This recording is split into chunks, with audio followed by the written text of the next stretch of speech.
Un cours au miracle, chapitre 2, la séparation et l'expiation. Section 4, la guérison comme délivrance de la peur. Mettons maintenant l'accent sur la guérison. Le miracle est le moyen, l'expiation est le principe et la guérison est le résultat. Parler du miracle de la guérison, c'est combiner de façon inappropriée deux ordres de réalité. La guérison n'est pas un miracle. L'expiation, ou l'ultime miracle, est un remède et toute guérison est un résultat. Le genre d'erreur auquel s'applique l'expiation n'importe pas. Essentiellement, toute guérison est délivrance de la peur. Pour entreprendre cela, tu ne peux pas toi-même avoir peur.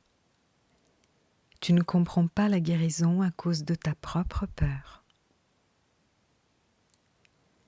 Une étape majeure dans le plan de l'expiation est de défaire l'erreur à tous les niveaux.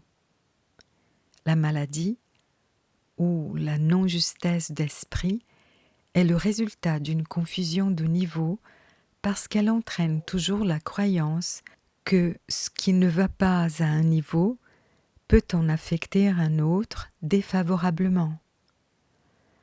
Nous avons parlé des miracles comme du moyen de corriger la confusion de niveaux, car toutes les erreurs doivent être corrigées au niveau où elles se produisent. Seul l'esprit est capable d'erreur. Le corps ne peut agir faussement qu'en réaction à une pensée fausse. Le corps ne peut pas créer, et c'est la croyance qu'il le peut, une erreur fondamentale qui produit tous les symptômes physiques. La maladie physique représente une croyance en la magie. Toute la distorsion qui a fait la magie repose sur la croyance qu'il y a dans la matière une faculté créatrice que l'esprit ne peut contrôler. Cette erreur peut prendre deux formes. Il est possible de croire que l'esprit peut mal créer dans le corps, ou bien que le corps peut mal créer dans l'esprit. Lorsqu'il est bien compris que l'esprit, seul niveau de création, ne peut pas créer au-delà de lui-même, ni l'un ni l'autre type de confusion n'a plus besoin de se produire. Seul l'esprit peut créer parce que le pur esprit a déjà été créé, et le corps est un mécanisme d'apprentissage pour l'esprit. Les mécanismes d'apprentissage ne sont pas en eux-mêmes des leçons. Leur but est simplement de faciliter l'apprentissage. Le pire que puisse faire l'usage erroné d'un mécanisme d'apprentissage, c'est de manquer de faciliter l'apprentissage.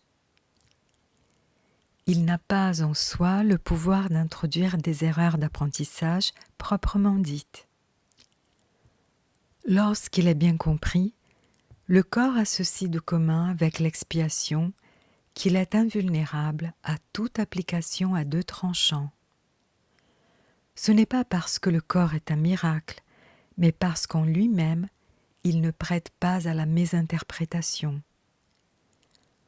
Le corps fait simplement partie de ton expérience dans le monde physique. Ses aptitudes peuvent être et sont fréquemment surestimées. Toutefois, il est presque impossible de nier son existence en ce monde. Ceux qui le font se livrent à une forme de déni particulièrement indigne. Ici, le terme « indigne » suggère simplement qu'il n'est pas nécessaire de protéger l'esprit en niant ce qui n'est pas de l'esprit. Si l'on nie cet aspect regrettable du pouvoir de l'esprit, on nie aussi le pouvoir lui-même.